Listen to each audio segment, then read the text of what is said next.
Hey guys, tonight we are painting with light.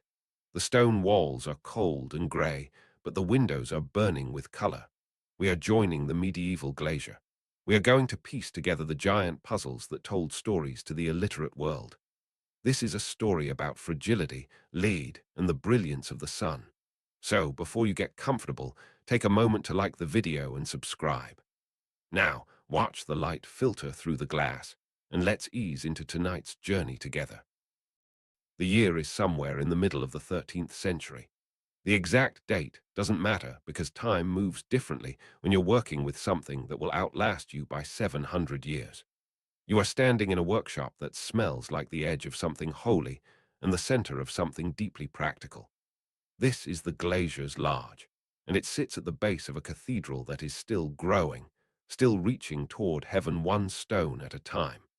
The building above you is a skeleton of ambition.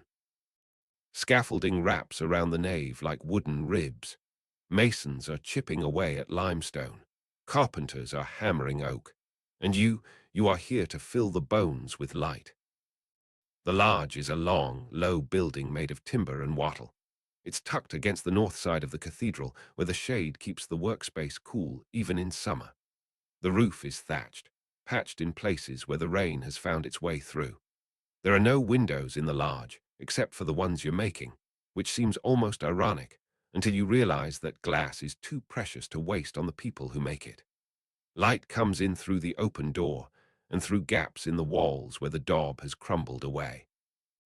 Dust hangs in the air, illuminated in those thin beams of sunlight, and it never really settles because there is always someone moving, always someone working. The floor is packed earth, hard as stone from centuries of footsteps. It's covered in a fine layer of glass dust that glitters when you walk, crunching softly under your boots like fresh snow. The air is thick with the smell of linseed oil, that earthy, nutty scent that clings to your clothes and your hair and your skin. There's the sharper smell of soldering flux, metallic and acrid, mixed with the faint sweetness of burning charcoal and the sulphurous tang of the furnace at the back of the room. It's a smell you could never describe to someone who hasn't been here, but once you've breathed it in, you carry it with you forever. The workshop is organized chaos. Long wooden tables run the length of the room, maybe 20 feet each, and their surfaces are whitewashed with chalk, thick and smooth like icing on a cake. This isn't decorative. This is functional. The white surface is where the magic happens, where the invisible becomes visible, where the idea becomes the thing. The tables are scarred and stained from years of use. There are burn marks from hot irons, dark smudges from charcoal, and the ghostly outlines of old designs that were never fully erased. Some of the tables are tilted slightly, propped up on one end with a brick or a block of wood, so that you can see your work better when you're standing over it. Against the walls are shelves, and on those shelves are the tools of your trade. There are cutting irons with wooden handles worn smooth from decades of gripping. There are Grozing irons, those notched metal bars that look almost like primitive can openers. There are brushes made from squirrel hair, fine and soft, bundled and tied with thread. There are pots of paint, the vitreous paint that will fuse to the glass in the kiln, made from powdered glass and metal oxides, and ground so fine it feels like silk between your fingers. There are lead cames, those H-shaped strips of soft metal, stacked and bundled and waiting. There are nails and hammers and wooden templates and sheets of parchment covered in sketches and notes and measurements that only make sense to the person who wrote them. In the corner is the furnace, a beast of brick and clay that radiates heat even when it's not fully stoked. It's never allowed to go completely cold because bringing it back up to temperature takes too long and uses too much fuel. There's always a low fire burning, always a bed of coals glowing orange in the dark. The apprentice whose job it is to tend the furnace is probably the most important person in the room, though he's also the youngest and the least respected. If he lets the fire die, days of work can be ruined. If he lets it get too hot, the glass will crack or bubble or turn the wrong color entirely. It's a job that requires attention and patience, and the ability to stay awake through the night when everyone else has gone home. The light in the large is dim and uneven. Candles are expensive, so you work by daylight as much as possible. In the winter, the days are short, and you find yourself squinting at your work in the late afternoon, trying to finish one more piece before the sun disappears entirely. In the summer, the days are long, but the heat makes the large unbearable, and you have to prop the door open and pray for a breeze. The light that does come in is diffused and soft, filtering through the dust and the smoke and the steam from the cooling barrels. It's not the kind of light you paint by. It's the kind of light you endure. You are not alone here. There are maybe 6 or 7 other people in the large at any given time. The master glazier, a man in his 50s with hands that are scarred and stained and steady, is bent over one of the tables, inspecting a piece of glass with the focus of a jeweler. He doesn't speak much. He doesn't need to. His presence is enough. When he walks through the room, everyone straightens up a little, works a little faster, pays a little more attention. He's been doing this for 40 years. He learned from his father, who learned from his father, and the knowledge he carries is not written down anywhere. It's in his hands and his eyes and his instincts. There are journeymen, men in their 20s and 30s who have finished their apprenticeships but haven't yet saved enough money or earned enough respect to open their own workshops. They do the bulk of the work. They cut the glass and paint the details and assemble the panels. They are fast and skilled and competitive, always trying to outdo each other, always looking for the master's approval. Some of them will stay here for the rest of their lives. Others will move on, following the work from one cathedral to another, from one town to the next, always chasing the promise of a better commission, a bigger window, a chance to make something that will be remembered. And then there are the apprentices, boys mostly, anywhere from 10 to 16 years old, who are learning the trade the hard way. They sweep the floors and tend the furnace and mix the paint and run errands and do all the jobs that no one else wants to do. They watch and they listen and they try to absorb everything, but they're not allowed to touch the glass, not yet, not until they've proven themselves. The attrition rate is high. Some boys give up after a few months. Others are sent away for being too clumsy or too slow or too distracted. The ones who stay are the ones who can't imagine doing anything else. You are somewhere in the middle of this hierarchy. Not an apprentice anymore, but not quite a master either. You've been working in the large for maybe 8 years now, and your hands know the weight of the tools without thinking. You can look at a piece of glass and know how it will break. You can mix paint to the exact shade the master wants without needing to be told twice. You are trusted with the important work, the delicate work, the work that can't be undone if you make a mistake.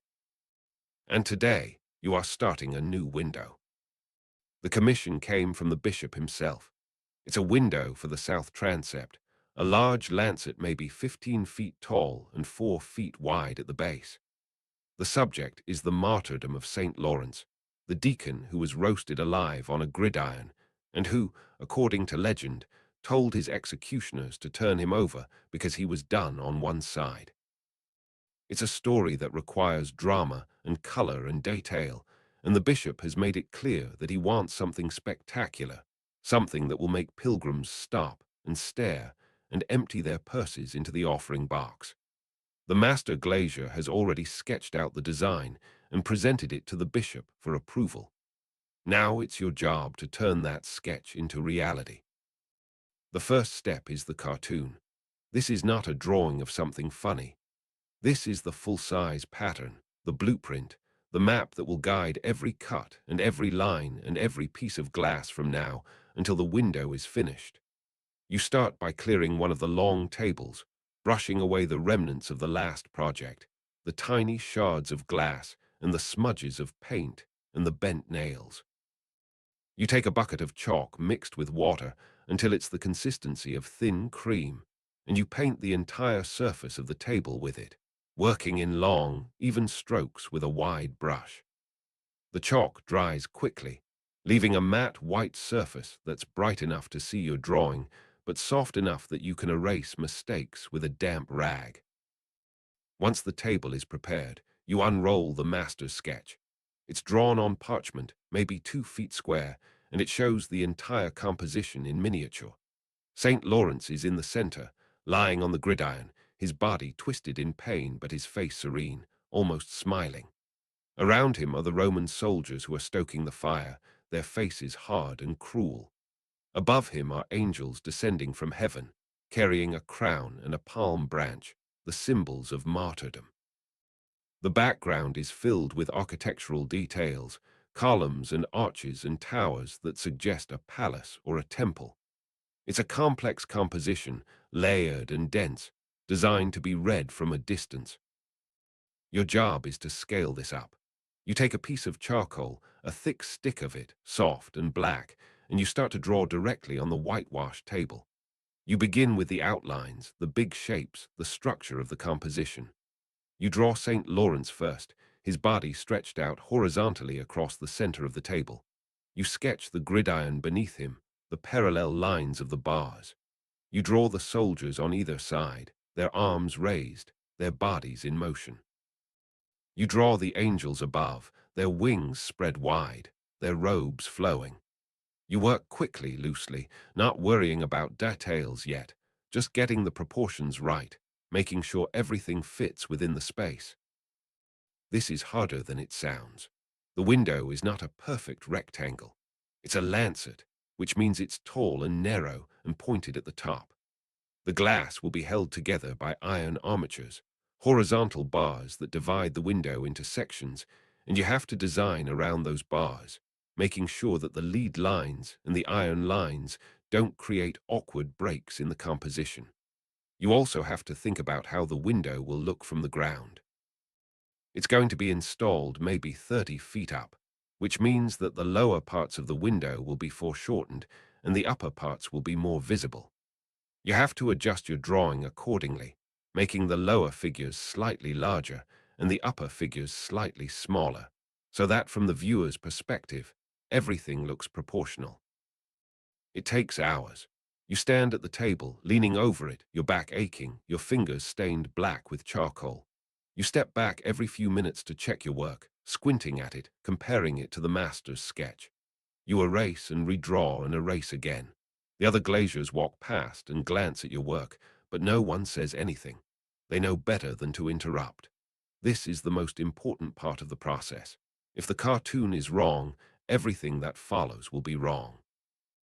Once you have the basic composition, you start to add the details. You draw the folds in the robes, the muscles in the arms, the individual feathers on the angel's wings. You draw the flames under the gridiron, stylized and curling, almost decorative. You draw the expressions on the faces, the agony and the ecstasy, the cruelty and the compassion. And as you draw, you're thinking about the glass, about how each shape will be cut, about where the lead lines will go. Because this is not just a drawing. This is a map. Every line you draw is a guide for the lead came that will hold the glass together. This is where the glazier's skill separates from the painter's skill. A painter can blend colors and create gradients and make smooth transitions. A glazier cannot. Every piece of glass is a distinct shape, a hard edge, a puzzle piece. The lead lines are visible, thick and dark, and they become part of the design. A good glazier uses the lead lines intentionally, placing them where they reinforce the composition, where they suggest an outline or a shadow or a boundary. A bad glazier fights against the lead lines, trying to hide them, and the result is a window that looks fractured and chaotic. You draw the lead lines directly onto the cartoon, marking them with double lines to show the width of the cane. You follow the natural contours of the figures, running the lines along the edges of the robes, the borders of the wings, the outlines of the faces. You avoid running lines across important details like eyes or hands, unless there's no other choice. You try to keep the pieces of glass large enough that they won't be fragile, but small enough that they can be cut and shaped without too much waste. It's a balance, a compromise, a negotiation between the ideal and the possible. By the time you finish, the table is covered in charcoal lines, a dense network of shapes and curves and angles. It looks like a giant stained glass window laid flat, which is exactly what it is. The master comes over to inspect your work. He stands there for a long time, not saying anything, just looking. He points to a few places where the lead lines could be adjusted, where a shape could be simplified, where a detail could be emphasized. You make the changes. He nods. That's the only approval you're going to get, and it's enough. Now comes the selection. This is the part where the window stops being an idea and starts being a thing. You need glass, lots of it, and not just any glass. You need the right colors, the right textures, the right thickness. You walk to the far end of the lodge where the glass is stored. It's kept in wooden crates lined with straw to prevent breakage, and the crates are stacked against the wall, labeled with cryptic markings that only the glaziers understand. There are crates of clear glass, which isn't really clear at all but a pale green or gray, full of bubbles and imperfections. There are crates of colored glass, sorted by hue: ruby red, sapphire blue, emerald green, amber yellow, amethyst purple. Each color is made differently, using different metal oxides, and each color has its own character, its own quality of light. The glass you're looking for is called pot metal glass. This is glass that's colored all the way through, not painted or stained on the surface. The color comes from the metal oxides that are added to the molten glass in the furnace. Copper makes red or green depending on how it's fired. Cobalt makes blue. Manganese makes purple. Iron makes yellow or green or brown. The chemistry is complex and unpredictable, and no two batches are ever exactly the same. A sheet of glass made in one furnace will be a slightly different shade than a sheet made in another furnace, even if they're using the same recipe. This is part of the beauty and part of the frustration. You pull out a crate of ruby red glass and carry it to the table. The sheets are maybe a foot square, irregular and uneven, and they're wrapped in cloth to keep them from scratching each other. You unwrap one of the sheets and hold it up to the light from the open door. The glass is thick, maybe 1/8 of an inch, and it's not perfectly flat. There are ripples and bubbles and variations in the color. In some places, the red is deep and dark, almost black. In other places, it's bright and translucent, glowing like a coal. This is not a flaw. This is what makes it beautiful. When the sun shines through this glass, it won't be a flat, uniform color.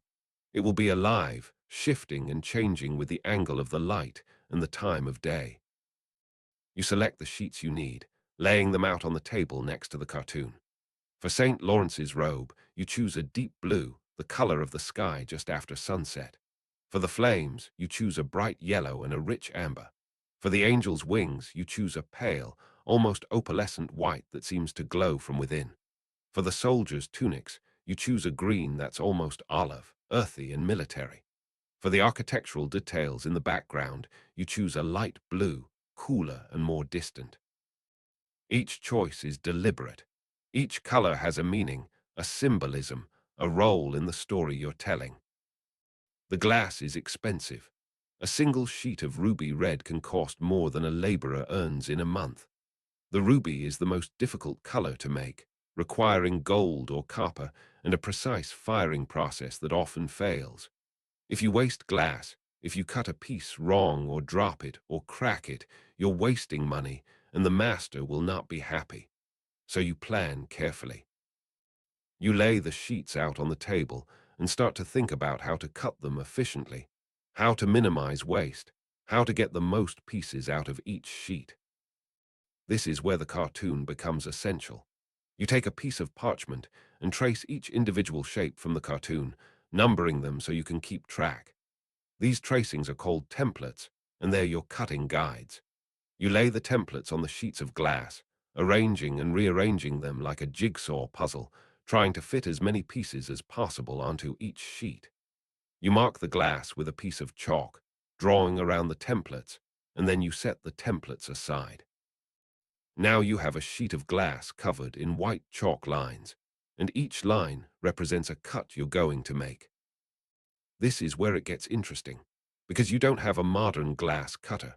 You don't have a carbide wheel that scores the glass and lets you snap it cleanly along the line.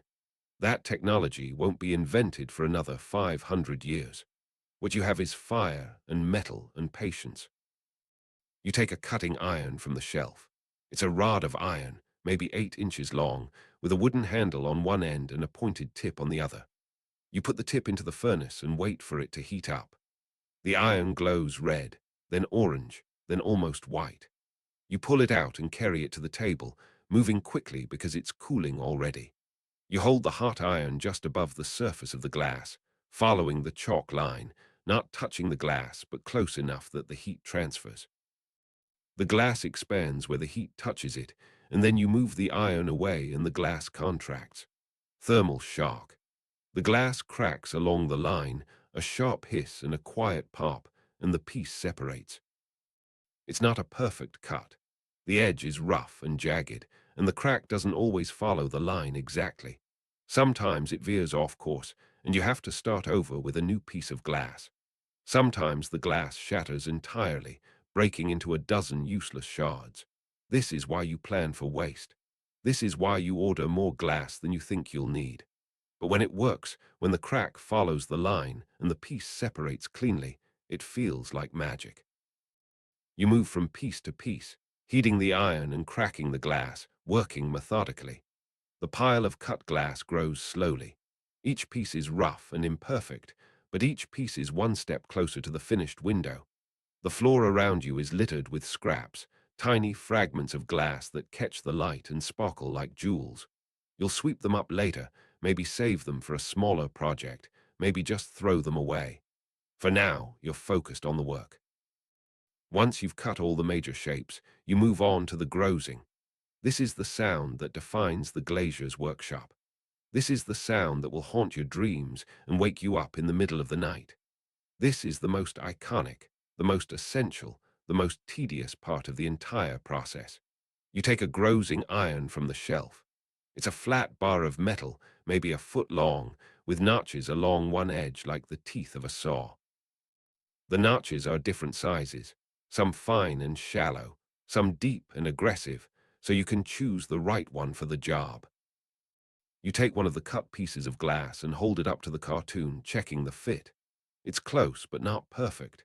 The edge is too rough, the shape is slightly off. So you take the grozing iron and you place one of the notches against the edge of the glass and you bite down. Chip. A tiny piece of glass breaks off.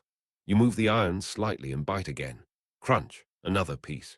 You work your way around the edge of the glass, chewing away the excess, shaping it to match the template. Chip. Crunch. Chip. Crunch. The sound is rhythmic, almost musical, a percussion that fills the workshop and never stops. The glass dust rises into the air, catching the light, sparkling like snow in a sunbeam. It's beautiful and it's dangerous. You breathe it in with every breath, tiny particles of silica that settle in your lungs and never come out. The older glaziers cough constantly, their lungs ruined from decades of this work. You try not to think about it. You focus on the glass in your hands, on the shape you're trying to create, on the way the edge is gradually becoming smooth and precise. It takes time. Each piece of glass might require 10 minutes of grozing, maybe more if the shape is complex. And there are hundreds of pieces in this window. You work steadily, patiently, not rushing, because rushing leads to mistakes and mistakes lead to broken glass. You hold each piece up to the cartoon, checking the fit, making tiny adjustments. When a piece fits perfectly, when it slides into place on the cartoon with no gaps and no overlaps, you set it aside and move on to the next one. The other glaziers are working on their own projects, and the workshop is filled with the sound of grozing, a chorus of chips and crunches that blends together into a constant background noise. It's strangely soothing, almost meditative.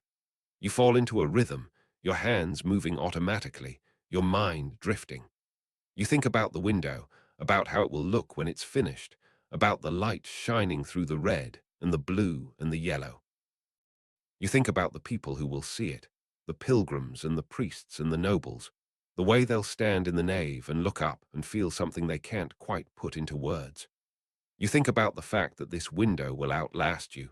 that it will still be here in 100 years, in 500 years, maybe longer, and that some part of you will be in it, some trace of your hands and your eyes and your choices.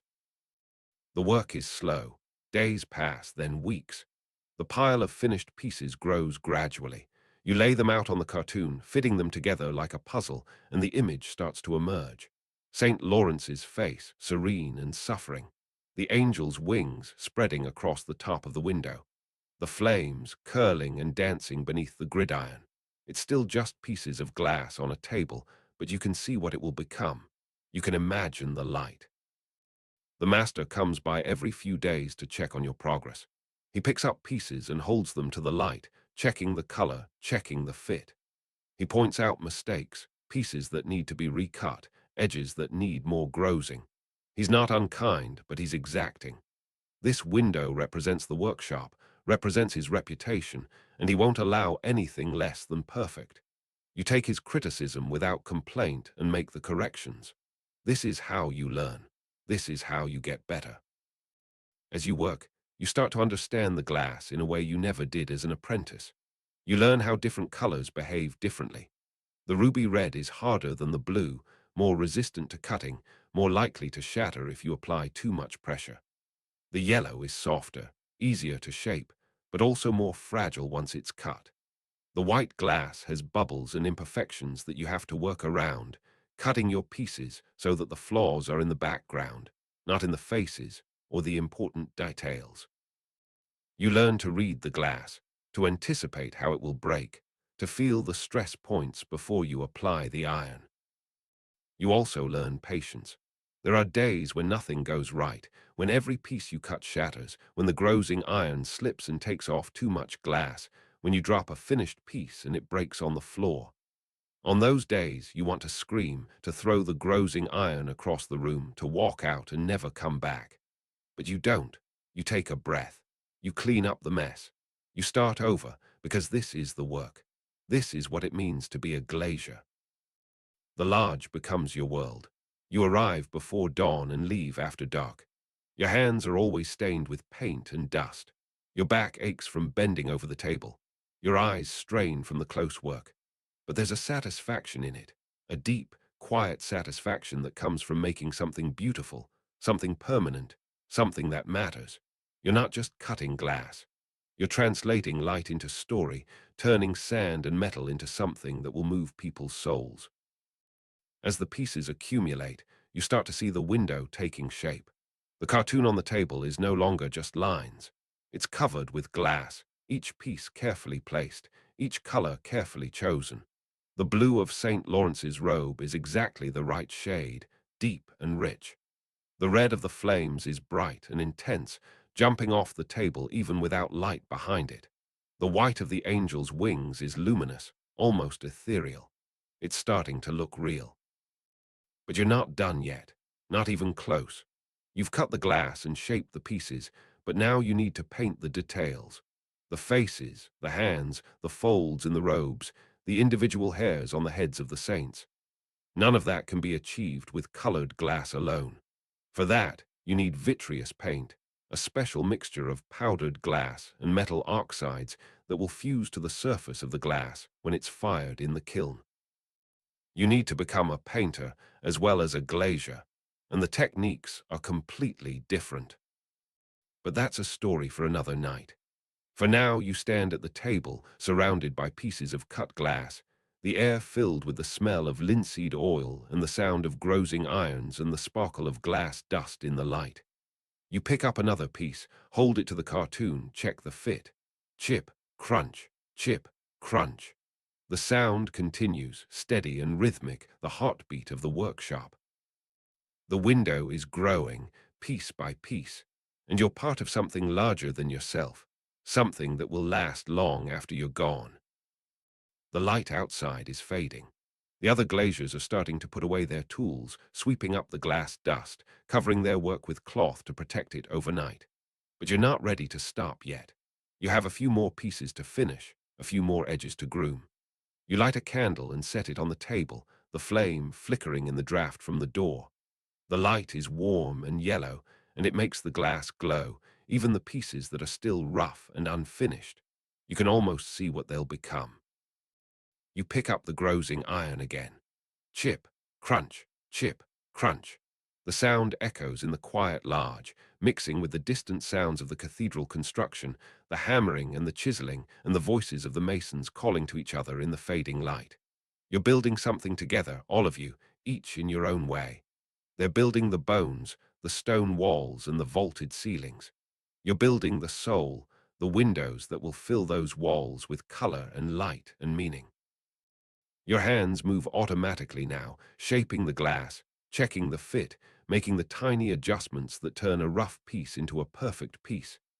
The glass dust sparkles in the candlelight, floating in the air like stars. Your back aches and your fingers are sore, but you don't notice. You're lost in the work, lost in the rhythm, lost in the slow, patient process of creation. This is what it means to be a glazier. This is what it means to paint with light. You take something fragile and dangerous, and you shape it into something beautiful. You take something that could cut you, that could shatter in your hands, and you turn it into something that will inspire and comfort and teach for centuries. You work with fire and metal and patience, and you create windows that transform stone walls into stories, that turn churches into houses of light. The candle burns lower. The large grows darker. But the glass still glows, each piece catching the last of the light, holding it, transforming it. Ruby red like blood, sapphire blue like the evening sky, emerald green like new leaves, amber yellow like honey in the sun. These are the colors of the medieval world, the colors of faith and power and mystery. And you are the one who shapes them, who arranges them, who turns them into something more than just colored glass. You finish the last piece and set it on the cartoon. The fit is perfect. The shape is exact. You step back and look at the table, at the hundreds of pieces of glass laid out in their pattern, and you can see the window now, really see it, even though it's still just pieces on a table. You can see St. Lawrence on his gridiron, the angels descending, the soldiers watching.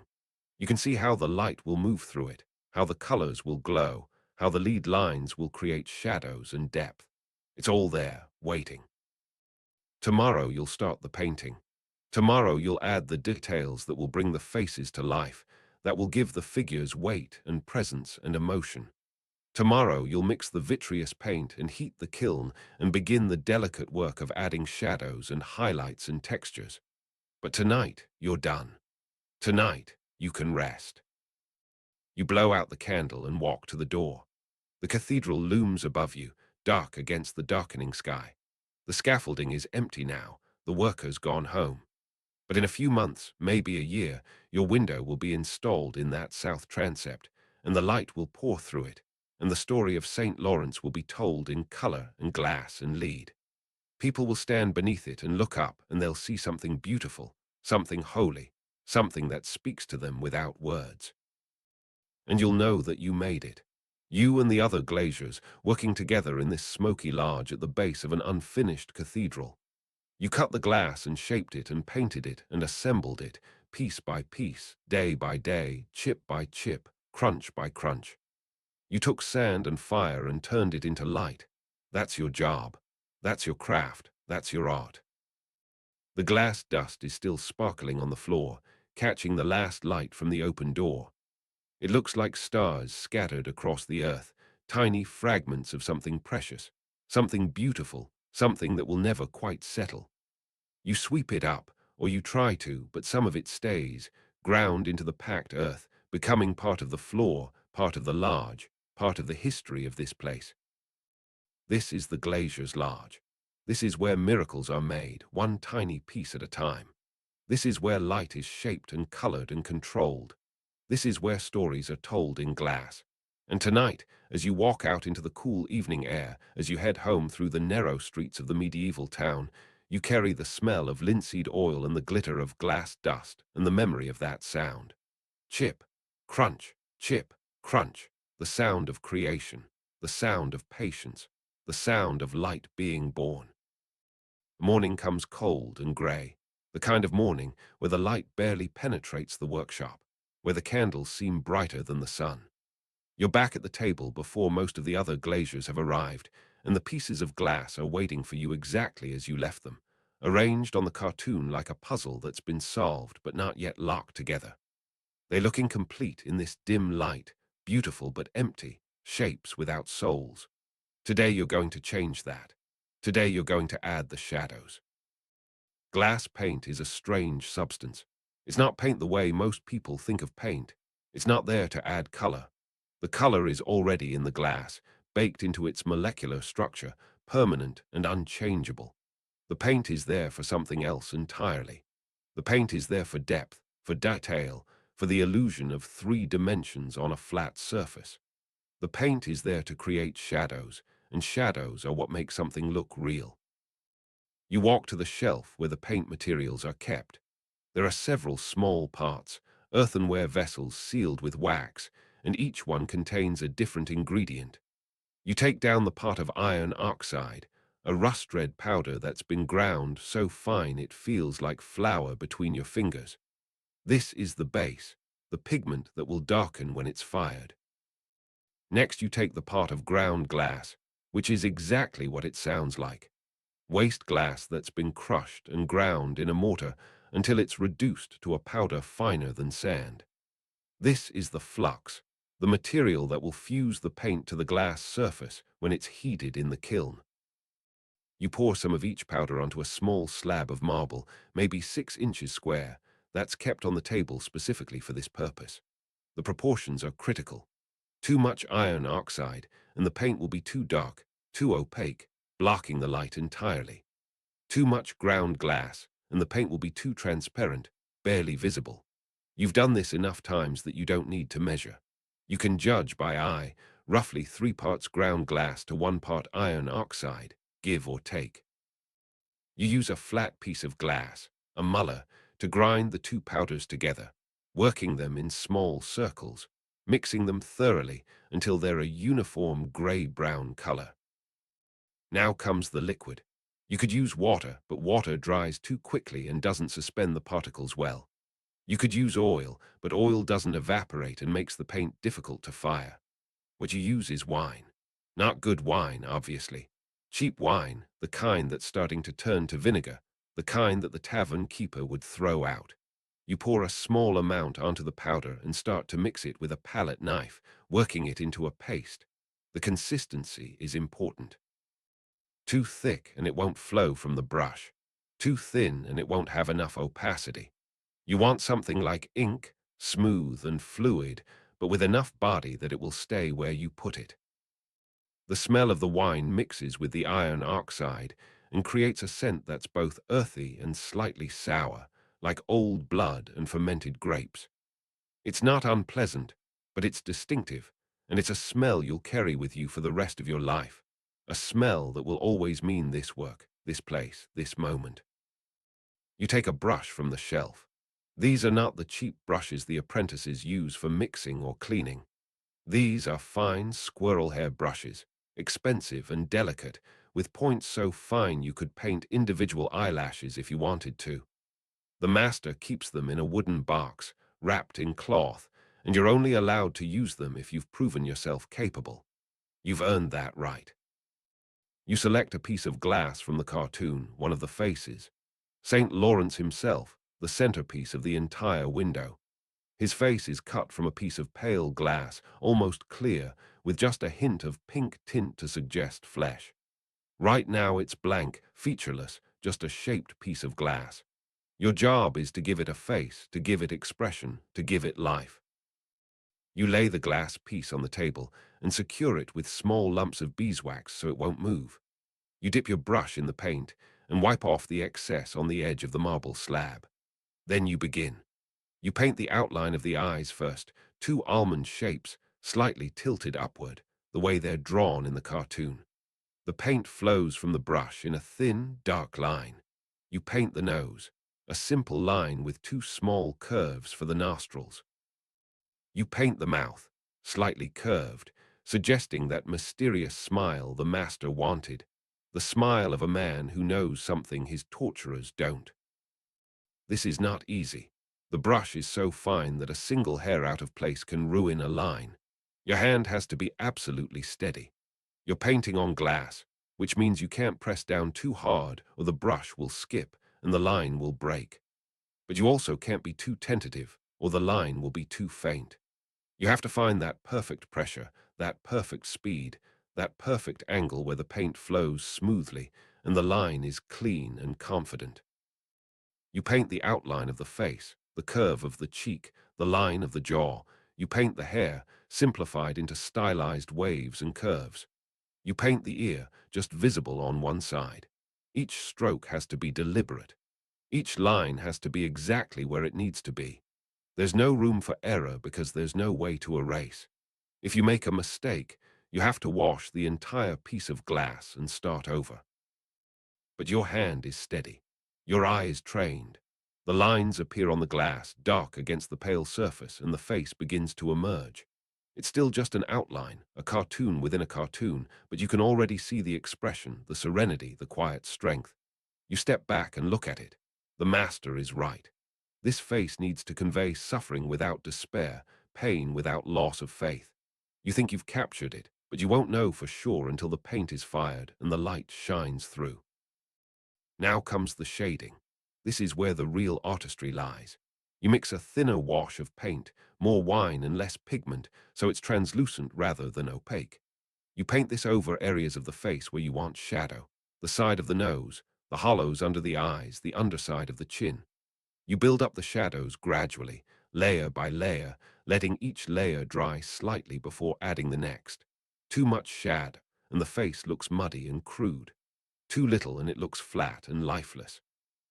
You're trying to find that balance, that sweet spot where the face has dimension and weight, but the light can still pass through. You work on this one face for hours. The sun moves across the sky. The light in the workshop shifts and changes. Other glaziers come and go, working on their own projects, but you barely notice. You're focused entirely on this small piece of glass, on these delicate lines, on the face that's slowly coming to life under your brush. When you're finally satisfied, you set the piece aside to dry completely. You move on to the next face, one of the angels. This face is different, younger, softer, more feminine. The expression is compassionate rather than suffering, looking down at the martyr with pity and love. You go through the same process: outline, features, shading. Each face is unique. Each face requires different choices, different lines, different shadows. The work is painstaking. By the end of the day, you've completed maybe 5 or 6 faces, and there are dozens more to do. There are also the hands, which are almost as difficult as faces. Hands are expressive. Hands tell stories, and they have to look natural or the whole figure falls apart.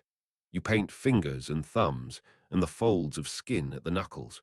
You paint the shadows that make the hands look round and solid rather than flat and cartoonish. Then there are the draperies, the folds in the robes and the cloaks. This is where you can be a little more loose, a little more expressive. You paint bold, sweeping lines to suggest the folds, dark strokes where the fabric gathers and catches shadow, lighter washes where it stretches and catches light. You're not trying to paint every wrinkle and crease.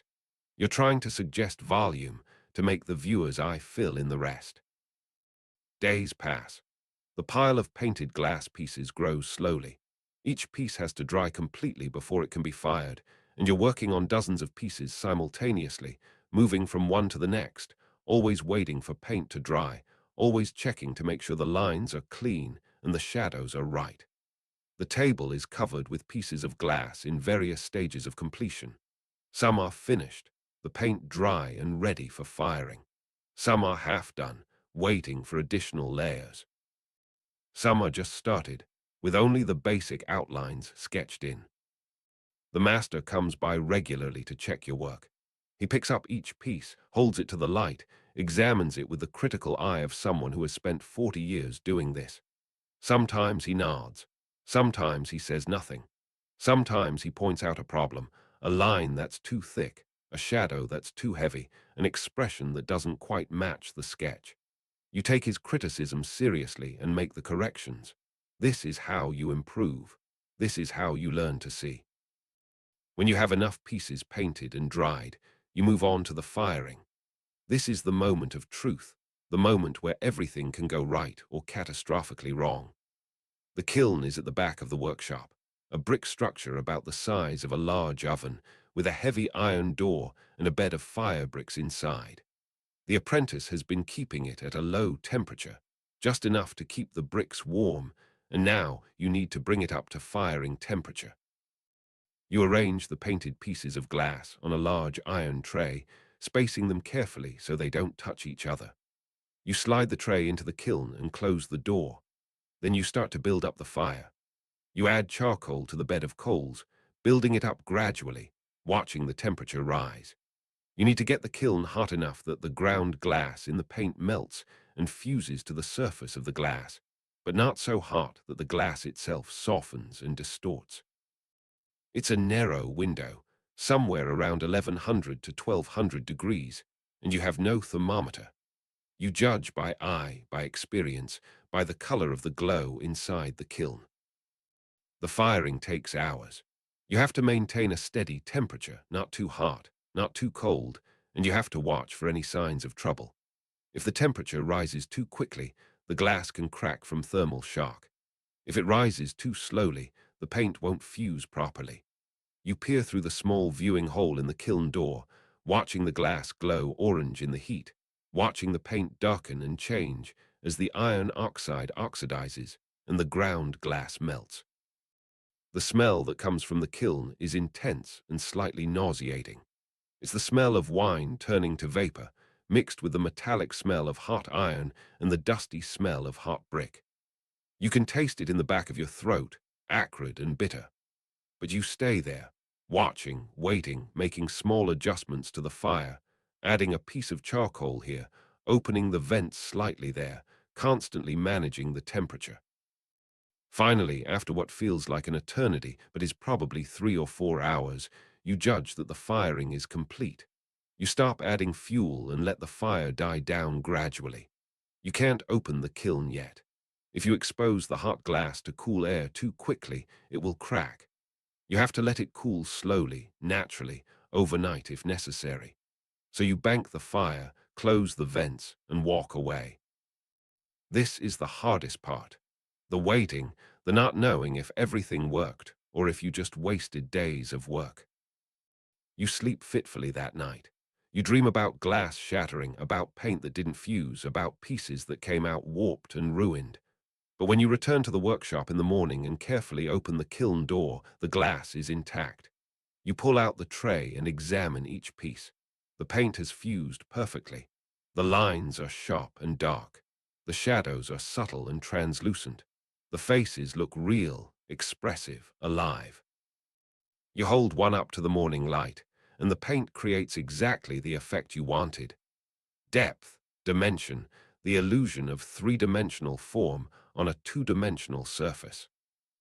You exhale. You didn't realize you were holding your breath. Now comes the assembly. This is where the window finally starts to become a window, where all these individual pieces of glass transform into a unified whole. You clear the table and lay out the cartoon again, making sure it's exactly where it was before. Then you start to gather the lead cames.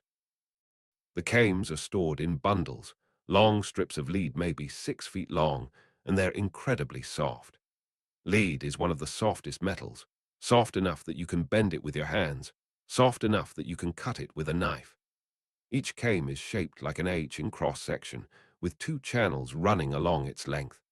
The glass pieces will fit into these channels, held in place by the soft lead, and the cames will be soldered together at the joints to create a rigid framework. You take a came and lay it along one edge of the cartoon.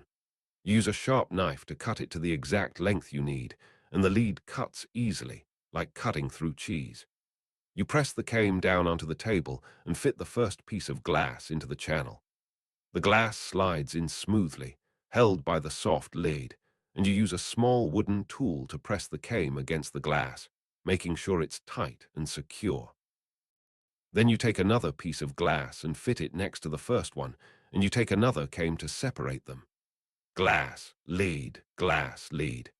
It's like putting together a jigsaw puzzle, except the pieces are fragile and expensive, and the lead has to be cut and fitted precisely. You work your way across the cartoon, building the window piece by piece, row by row. To hold everything in place as you work, you use horseshoe nails. These are small nails with a flat end shaped like a horseshoe, and you drive them into the wooden table right next to the lead, holding the assembly in place while you work on the next section. The nails don't go through the lead or the glass. They just press against them, keeping them from shifting. As you add more pieces, you add more nails, creating a temporary framework that holds everything together. The work requires concentration and precision. Each piece of glass has to be oriented correctly. The painted details have to line up with the design. The lead lines have to follow the cartoon exactly. If you make a mistake, if you put a piece in the wrong place, or cut a came too short, you have to take apart the entire section and start over. So you work slowly, checking and double-checking each piece before you move on to the next. The sound of the work is rhythmic and satisfying. The soft tap of the wooden tool pressing the lead against the glass. The quiet snick of the knife cutting through lead. The gentle clink of glass pieces touching each other as you fit them together. It's quieter than the grozing, less aggressive, more meditative. You fall into a rhythm, your hands moving smoothly from piece to piece, glass to lead to glass to lead. As the panel grows, it starts to look like something real. You can see the composition coming together, the faces and the robes and the architectural details all fitting into their proper places. The colors are bright, even without light behind them. The ruby red next to the sapphire blue, the emerald green next to the amber yellow, each color enhancing the others, creating contrasts and harmonies. The lead lines that separate them are dark and emphatic, defining the shapes, giving structure to the composition. Hours turn into days.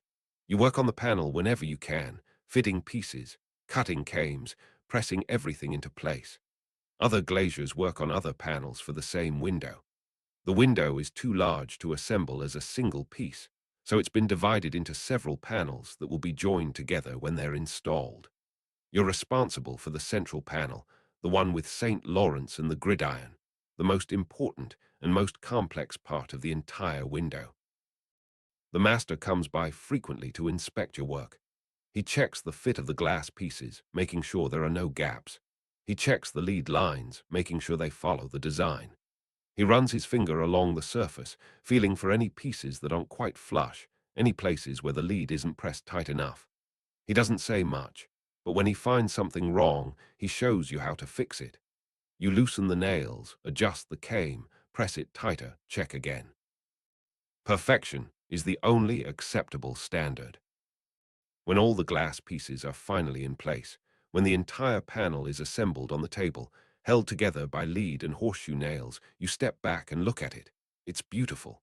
Even without light shining through it, even lying flat on the table, it's beautiful.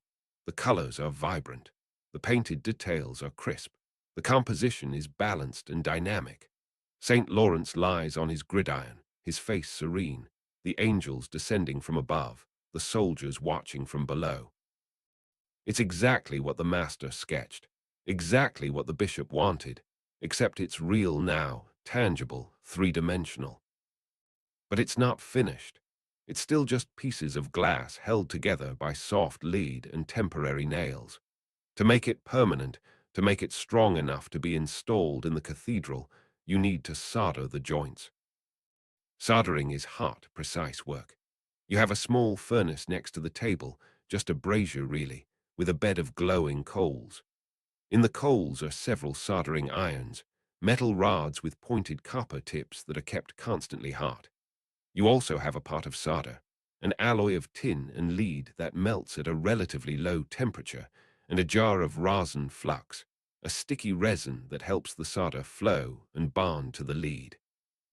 You carefully remove the horseshoe nails from one section of the panel, starting at one corner.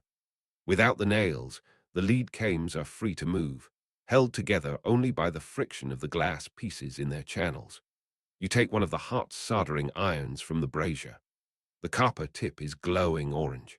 You touch it to a small piece of solder, and the solder melts instantly, forming a silver bead on the tip of the iron. You apply a tiny amount of flux to one of the joints where two cames meet using a small brush. The flux sizzles and smokes when it touches the hot lead. Then you touch the soldering iron to the joint, and the solder flows off the iron and onto the lead, spreading and bonding, filling the gap, creating a permanent connection. The smell of the rosin flux is sharp and resinous, like pine sap burning, mixed with the metallic smell of hot solder. Sizzle, seal. The joint is made. You move to the next joint and repeat the process. Flux, solder, seal. The work is repetitive but requires constant attention. You have to use just the right amount of solder. Too little, and the joint will be weak. Too much, and it will build up into an ugly blob that distorts the lead line. You have to heat the joint enough that the solder flows smoothly, but not so much that you melt the lead came itself or crack the glass from the heat. Your hands move in a practiced rhythm. Apply flux, touch the iron, watch the solder flow, move to the next joint. The panel is covered with hundreds of joints, and each one has to be soldered on both sides, front and back. It takes hours, and the heat from the soldering iron is exhausting. Your hand cramps from holding the iron. Your eyes water from the flux smoke. But you keep going, joint by joint, seal by seal. The other glaziers are doing the same thing with their panels. The workshop is filled with the smell of rosin and solder and the soft sizzle of metal bonding to metal. It's a familiar sound, a comforting sound, the sound of things coming together, of permanence being created. As you work, you occasionally stop to check your progress. You lift the panel slightly, testing its strength. The soldered joints hold. The panel is becoming rigid, self-supporting. Where before it was fragile and temporary, now it's solid and permanent. The lead framework is strong enough to support the weight of the glass, and the soldered joints ensure that nothing will shift or separate. When the soldering is finally complete, when every joint on both sides of the panel has been sealed, you set the panel aside to cool. The lead is still warm from the soldering, and you have to wait for it to cool completely before you can move on to the next step. You clean the soldering iron and return it to the brazier. You cap the flux jar and put away the solder. Your hands are black with soot and sticky with rosin, and you wash them in a bucket of water, scrubbing the residue away. The final step is the cementing. This is the part that makes the window waterproof, that seals the gaps between the glass and the lead, that ensures rain won't seep through and damage the window from within. You prepare the cement by mixing linseed oil with lamp black, a fine black soot collected from the underside of the lamp hoods. You add a small amount of whiting, crushed chalk, to thicken the mixture. The result is a black putty, thick and sticky, with a consistency like soft clay. You take a large, stiff brush and scoop up some of the cement. Then you scrub it across the surface of the panel, forcing it under the flanges of the lead cames, into every crack and gap. You work it in thoroughly, pressing hard, making sure it penetrates everywhere. The cement is black and messy, and it covers the glass, obscuring the colors and the painted details. For a moment, the panel looks ruined, smeared with black gunk, and if you didn't know better, you might think you destroyed everything you worked so hard to create. But this is normal. This is part of the process. You take a clean cloth and start to wipe away the excess cement from the surface of the glass. You scrub hard, cleaning the glass, revealing the colors beneath. The cement that remains is only the cement that's been forced under the lead wings, out of sight, sealing the gaps. As you clean, the window is revealed again, the colors bright and clear, but now with the added knowledge that it's sealed, protected, ready to withstand centuries of weather. You sprinkle a fine layer of whiting powder over the panel and use a softer brush to polish the glass, removing any remaining residue from the cement. The glass begins to shine. The colors glow. The painted details are crisp and clear. You step back and look at the finished panel, and it's everything you hoped it would be. But you still haven't seen it in light. Not real light. Not sunlight shining through it from behind. That's the true test. That's the moment when you'll know if all this work, All these weeks of cutting and grinding and painting and firing and leading and soldering and cementing has been worth it. You and two other glaziers carefully lift the panel from the table. It's heavy, maybe 50 or 60 pounds, the weight of all that glass and lead combined. You carry it to the large window at the front of the workshop, the one window that actually has glass in it, plain green-tinted glass that lets in light. You prop the panel against the window, leaning it so that the afternoon sun shines through it from behind. And the world explodes in color. The ruby red becomes a living flame, so intense it almost hurts to look at. The sapphire blue deepens into the color of the ocean at twilight, rich and luminous. The emerald green glows like sunlight through leaves. The amber yellow is warm as honey. The painted details, which looked dark and heavy on the glass, now appear as subtle shadows, giving depth and form to the faces and the robes. St. Lawrence's face is serene and suffering, exactly as you painted it. The angel's wings seem to shimmer in the light. The architectural details recede into the background, creating a sense of space and distance. It's beautiful. It's more than beautiful. It's transcendent. You stand there, staring at it, and you understand why you do this work. You understand why you spend your days breathing glass dust and burning your hands with soldering irons and squinting at tiny details until your eyes ache. Because this is what you create. This is what you bring into the world. This is light transformed into story, color transformed into meaning, glass transformed into something that touches the soul. The other glaziers come over to look.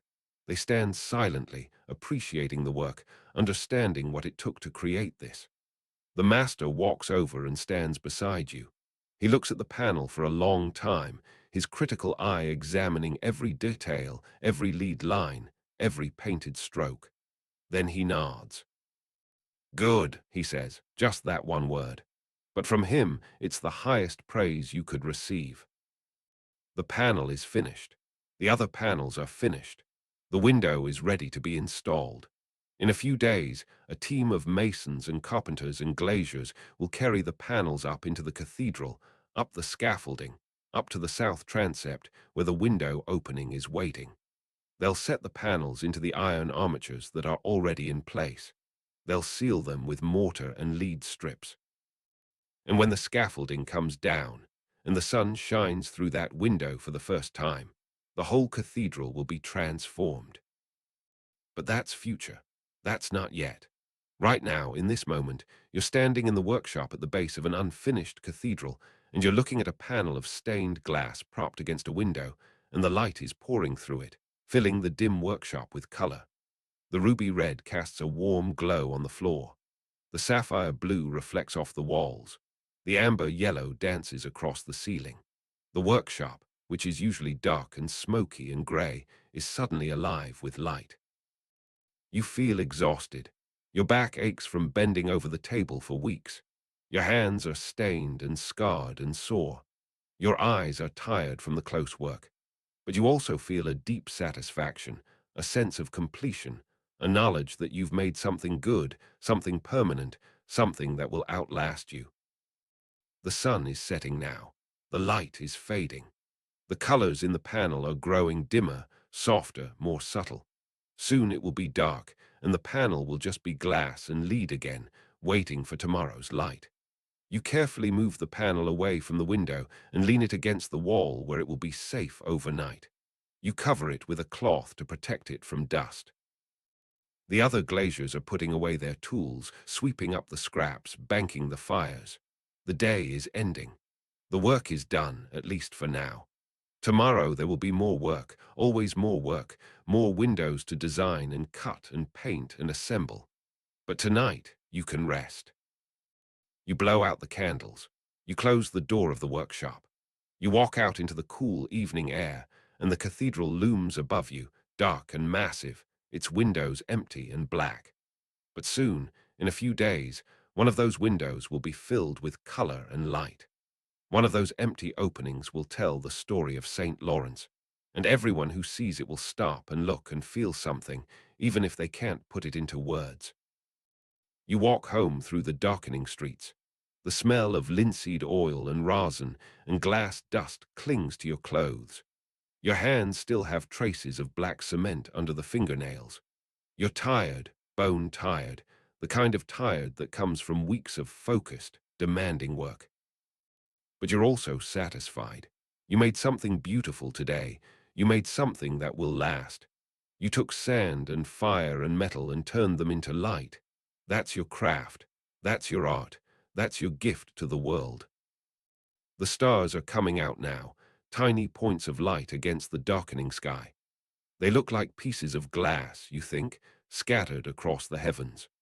Or maybe pieces of glass look like stars, captured and held in lead, brought down to earth where people can see them and touch them and be moved by them.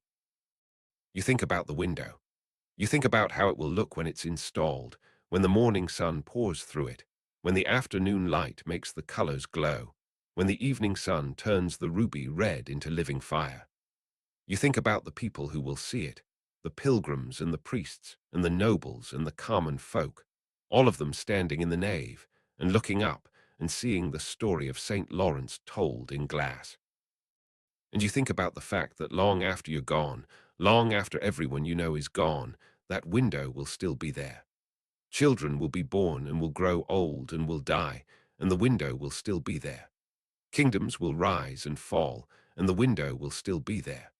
Centuries will pass, and the window will still be there, telling its story, glowing with color, transforming light into meaning. That's the legacy you're leaving.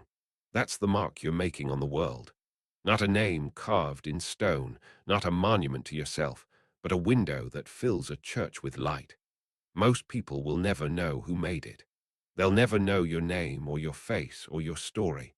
But they'll stand beneath it, and they'll look up, and they'll see something beautiful, something that moves them, something that connects them to something larger than themselves. And that's enough. That's more than enough. You reach your home, a small room above a baker's shop. You climb the narrow stairs. You light a candle. The room is simple: a bed, a table, a chair, a chest for your clothes. There's a window, a real window with glass in it, a luxury that most people can't afford. You made it yourself, of course. A small panel of clear green glass, nothing fancy, but it keeps out the wind and the rain and lets in the light. You sit on the edge of the bed and take off your boots. Your feet ache, everything aches. But it's a good ache, the ache of honest work, of making something real. You think about tomorrow. There's always more work. There's another commission coming in, another window to design. The master mentioned it yesterday, a window for a wealthy merchant who wants his family coat of arms immortalized in glass. It's not as prestigious as a cathedral window, but it pays well, and the workshop needs the money. You'll start on the cartoon tomorrow, mapping out the design, planning the lead lines, choosing the colors. But that's tomorrow. Tonight you're done. Tonight you can sleep. You blow out the candle and lie down on the bed. The room is dark except for the faint light from the street below, the glow of a lantern somewhere, the last light of the day.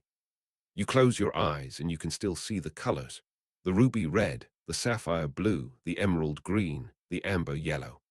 They dance behind your eyelids, patterns of light and shadow, glass and lead, beauty and meaning. You think about the panel propped against the wall in the workshop, waiting to be installed. You think about how it will look when the sun shines through it, how the light will pour through the colored glass and fill the cathedral with glory. You think about the hours of work that went into it, the cutting and the grozing and the painting and the firing and the leading and the soldering and the cementing.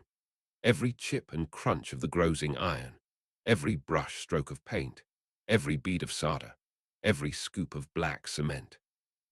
All of it adding up, piece by piece, to something beautiful. And you realize that this is what you were meant to do. This is your calling, your purpose, your reason for being. You are a glazier. You paint with light. You take fragile pieces of colored glass and you turn them into windows that will stand for centuries. You take sand and fire and you create beauty. You take light and you give it meaning. The work is hard. The work is demanding. The work will probably kill you young, your lungs full of glass dust, your hands scarred and stiff. but you wouldn't trade it for anything. Because every time you finish a window, every time you see the light pour through the glass and transform a dark space into something glorious, you know that you're doing something important. You're creating something that matters. The sleep is coming now, heavy and deep. Your body is tired. Your mind is tired. But your heart is full. You made something beautiful today. You made something that will last. And as the window stands ready to be lifted into the stone arch, catching the first light of dawn, the colors rest in the dark. The work is done. Sleep well.